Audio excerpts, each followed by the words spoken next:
2024 થી દર મહિને જે કોર્પોરેશન પાણી દરેક વોર્ડમાં વિતરિત કરે છે એનો વોર્ડ વાઇઝ ડેટા લઈ એનું ફિલ્ટરેશનથી માંડીને એના 4 અલગ અલગ પ્રકાર છે.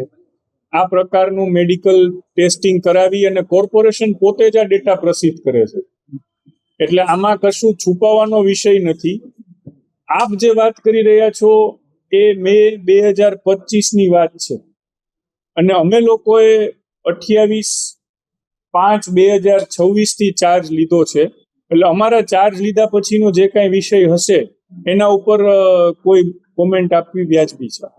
ચોમાસું આવે છે ત્યારે દૂષિત પાણી વિતરણમાં, કારણ કે નદી નાળામાં જે પાણી આવતું હોય છે, કોર્પોરેશનનું પોતાનું ફિલ્ટરેશન સેન્ટર છે, તેમ છતાં પણ આવી ફરિયાદો ઉદ્ભવતી હોય છે. આ વાસ્તવિકતા છે અને અમે આજ ટેસ્ટ કરાવી અને એનું રિપોર્ટ બહાર પાડી છે અને વોર્ડ વાઇઝ પણ ડેટા આપી છે કે કયા વોર્ડમાં ફરિયાદોનો કેટલો રિપોર્ટ ને એમાંથી કેટલી સફળ કેટલી અસફળ.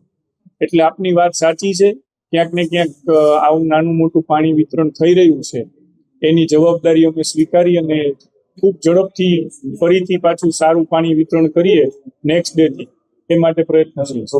ચોમાસા પહેલા જે દૂષિત પાણી ક્યાંય આવે છે ને એમાં મેજોરિટી જે જૂની પાઇપલાઇનો છે એ ગટરના પાણી સાથે મિક્સ થઈ જતી હોય છે અને એ કારણ કે પાઇપલાઇન અને આજુબાજુમાં હોય છે એને લીધે થાય છે. એટલા માટે સમગ્ર રાજકોટમાં ડીઆઈ પાઇપલાઇન નાખવાનો જે બહુ મોટો ખર્ચાળ પ્રોજેક્ટ છે તે છેલ્લા 2-3 વર્ષથી ચાલી રહ્યો છે.